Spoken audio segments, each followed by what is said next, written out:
টাকা ছাড়া ট্রেডিং হয় না, আপনার একটা হ্যান্ডসাম অ্যামাউন্ট নিয়েই আসতে হবে। এবার আমার জার্নি থেকে আপনি একটা জিনিস নিতে পারেন ভাই, আপনি যদি স্টুডেন্ট হন, জব করেন কোথাও, আপনি যদি বাংলাদেশের বড় বড় শপিং মলগুলো লাইক যমুনা ফিউচার পার্ক, বসুন্ধরায় নিজে একটা সিভি বানাবেন, নিজের সিভি বানায়া নিজে যায় 10টা দোকানে বলবেন অ্যাটলিস্ট যে ভাইয়া আমি জব চাই।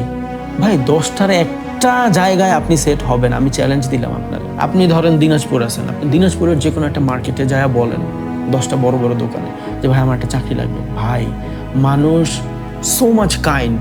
আপনার রাস্তায় কোনো মানুষের ডাক দিয়ে যদি জিজ্ঞেস করেন যে ভাইয়া এই লোকেশনটা আমি চিনি না, এটা কোন দিকে, ভাই ওই মানুষটা কিন্তু দেখাই দিবে। অ্যান্ড উনি যদি নাও চিনে ওই জায়গা, উনি বলবে যে ভাইয়া আসেন আমি আরেকজনের সাথে কথা বলে দিচ্ছি, বা উনি নিজেরটু গুগলে সার্চ করবে।